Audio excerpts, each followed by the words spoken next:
Engineer Amex Turiatungo ku rugo Ministry y'Amaizi n'Obuhangwa nagira ngo government ya Uganda ekabebarire gukora amaizi ga Kyegegwa okumaraho biriyooni 25 obwegariga gukuraga hamujera gwa muzizi ninga shikatonga yone rukushanga muri Kyegegwa konka bakashanga ngo emijere y'amaizi ngacendera munongo mbwire bw'omushana nokwe kushanga ngo amaizi agatari kucendera gari omugombora ya Nyankwanzi erukushanga muri Chenjojo ecyayongize sento kuraga hari biriyooni 25 kuza hari biriyooni 100.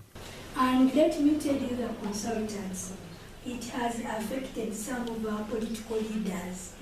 that in some years they have not come back because the water is not coming. Ebi nebindi byagambwa ubwo aba Ministry y'Amaizi n'Obuhangwa babano babugana habebembezi ba Kyegegwa na Chenjojo okubanjura mizo kugarabe n'agenda tuzimazire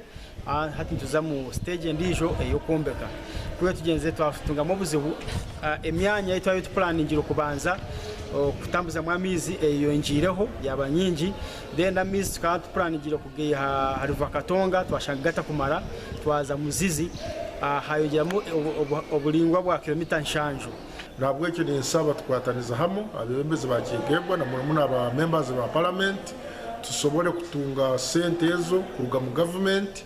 basobole kutukora amaizi naitwe tunga amaizi district ya Kyegegwa. Amaizi aga nagaza ku rugo mugombora ya Nyankwanzi muri Chenjojo garabo mugombora ya Bufunjo gatyo gazo mugombora ya Kakabara hapuyo Kyegegwa Town Council Kabweza Nkanja Mpara Town Council Riyonza gahendero mugombora ya Kabagore omur district ya Kazo. Really nka Kyegegwa district specifically Riyonza tuyinobwe tago bwinji bwa mizi akwa abantu tubine mizi kandi na nayikonde zimwe ziturukubaza ziturukutimbayo zirakakoma entekateka zo gukora amaizi ga Kyegegwa zehereze emyaka eri kurenga muri 10 kandi Kyegegwa ne district eri kuteganisibwa mizi then ne challenge ende twine ngo amaizi gaitu gaine mu minerals agarukira ngali salt no kulima borehole hanyuma yobwire kutaitu pipes nizo zimaze amakuru agagasha kwa Philip Murangira.